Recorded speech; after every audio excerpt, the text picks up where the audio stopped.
Selama 9 tahun sejak masa kerasulan, baginda Nabi Sallallahu Alaihi Wasallam telah berusaha menyampaikan ajaran agama Islam dan telah mengusahakan hidayah serta perbaikan kaumnya di Mekkah.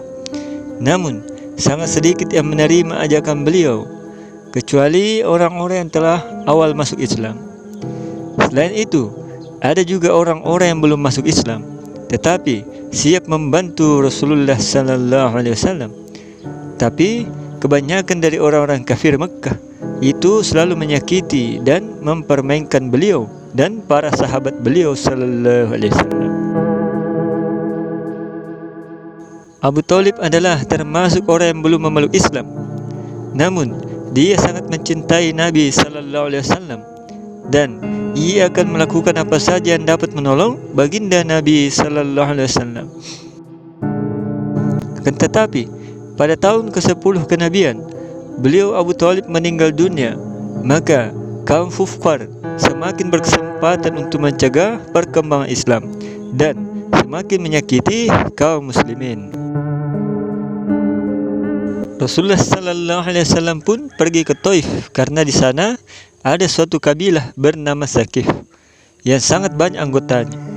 Beliau Sallallahu Alaihi Wasallam berpendapat bahawa jika mereka memeluk Islam, maka kaum muslimin akan terbebas dari siksaan orang-orang kafir tersebut, dan juga baginda Sallallahu Alaihi Wasallam akan menjadikan kota itu sebagai pusat penyebaran Islam. Setibanya di Taif, Nabi Sallallahu Alaihi Wasallam langsung menemui 3 orang tokoh masyarakat dan beliau ingin berbicara dengan mereka dan mengajak mereka kepada agama Allah Subhanahu wa Ta'ala dan mengajak mereka agar juga bisa membantu Rasulullah Sallallahu Alaihi Wasallam. Namun mereka para tokoh Taif itu bukan saja menolak, bahkan sebagai bangsa Arab yang terkenal dengan adatnya yang sangat menghormati tamu, itu pun tidak mereka lakukan. Bahkan mereka menjawab dengan terang-terangan dan menerima beliau dengan sikap yang sangat buruk. Mereka menunjukkan perasaan ketidaksukaan dengan kedatangan Nabi Sallallahu Alaihi Wasallam. Pada mulanya, beliau Sallallahu Alaihi Wasallam berharap agar kedatangannya kepada tokoh masyarakat itu akan disambut dengan baik dan sopan. Tapi ternyata sebaliknya. Di antara mereka ada yang berkata, "Wahai, kamulah orang yang dipilih oleh Allah sebagai nabinya." Kemudian yang lainnya berkata, "Tidak adakah orang selain kamu yang lebih pantas dipilih oleh Allah sebagai nabi?" Lalu yang ketiga berkata, "Aku tidak mau berbicara denganmu, sebab jika kamu memang seorang nabi seperti pengakuanmu, lalu aku menolakmu, tentu itu akan mendatangkan bencana kepada aku. Dan jika kamu berbohong, maka aku tidak ingin berbicara dengan orang seperti itu." Selain itu, dengan perasaan kecewa terhadap mereka, Nabi Sallallahu Alaihi Wasallam berharap dapat berbicara dengan orang-orang selain mereka. Inilah sifat baginda Nabi Sallallahu Alaihi Wasallam yang selalu bersungguh-sungguh, teguh pendirian, dan tidak mudah putus asa dalam berdakwah. Tapi ternyata tidak seorang pun di antara mereka yang bersedia menerima beliau. Bahkan mereka membentak beliau dengan berkata, "Keluarlah kamu dari kampung ini, pergilah ke mana saja yang kamu sukai." Ketika Nabi Sallallahu Alaihi Wasallam sudah tidak dapat mengharapkan mereka dan bersiap-siap akan meninggalkan mereka, para tokoh-tokoh itu menyuruh anak-anak kota Taif tersebut mengikuti Nabi Sallallahu Alaihi Wasallam, lalu mengganggu, mencaci, serta melemparinya dengan batu, sehingga sendal beliau ini penuh dengan darah. Lalu dalam keadaan seperti inilah Nabi Sallallahu Alaihi Wasallam meninggalkan kota Taif. Lalu ketika beliau Sallallahu Alaihi Wasallam menjumpai sebuah tempat yang dianggap aman dari kejahatan mereka, maka beliau Sallallahu Alaihi Wasallam pun berdoa kepada Allah Subhanahu wa Ta'ala, "Ya Allah, kepadamulah kuadukan lemahnya kekuatanku, kurangnya upayaku, dan kehinaanku dalam pandangan manusia. Wahai yang Maha Rahim dari sekalian Rahimin, Engkaulah Tuhanku. Kepada siapakah Engkau serahkan diriku? Apakah kepada orang asing yang akan memandangku dengan muka masam, ataukah kepada musuh yang Engkau berikan segala urusanku? Tiada keberatan bagiku asalkan Engkau tidak marah kepadaku.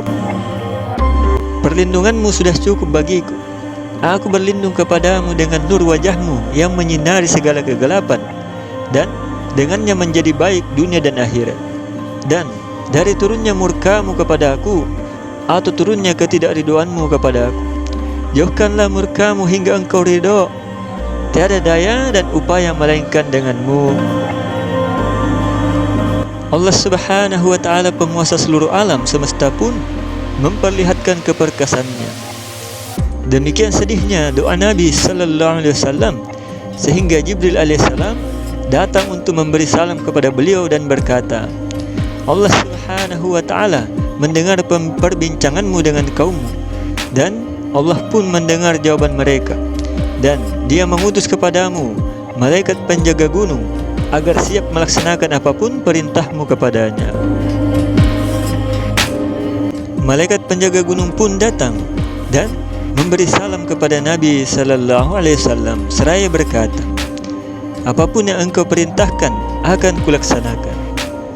Bila engkau suka, maka akan kubenturkan kedua gunung di samping kota Taif ini, sehingga siapa saja yang tinggal di antara keduanya akan hancur binasa.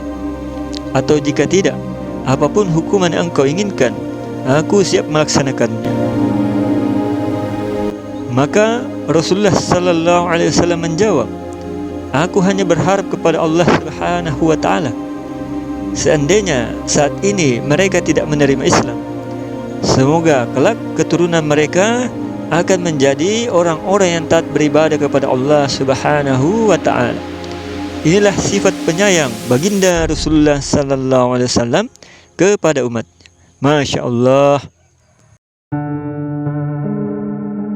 Alhamdulillah. Demikianlah akhlak seorang nabi yang paling mulia, baginda Rasulullah sallallahu alaihi wasallam. Kita mengaku bahwa diri kita adalah pengikutnya. Namun, jika kita mendapatkan sedikit kesulitan saja, kita akan langsung mencela atau bahkan membalas dendam. Kezaliman dibalas dengan kezaliman. Demikianlah perilaku kita pada saat ini.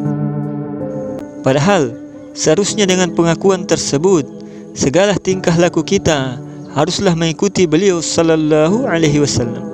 Karena Rasulullah sallallahu alaihi wasallam sendiri jika mengalami kesulitan ataupun penderitaan yang pedih dari orang lain, beliau tidak pernah membalas keburukan dengan doa keburukan, dan tidak pernah berkeinginan untuk membalas dendam, tapi beliau melakukan sebaliknya.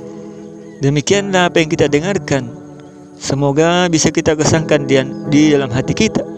Akhirul kalam, subhanallahi bihamdihi, subhanakallahumma bihamdik, asyhadu an la ilaha illa anta, astaghfiruka wa atubu ilaik. Assalamualaikum warahmatullahi wabarakatuh.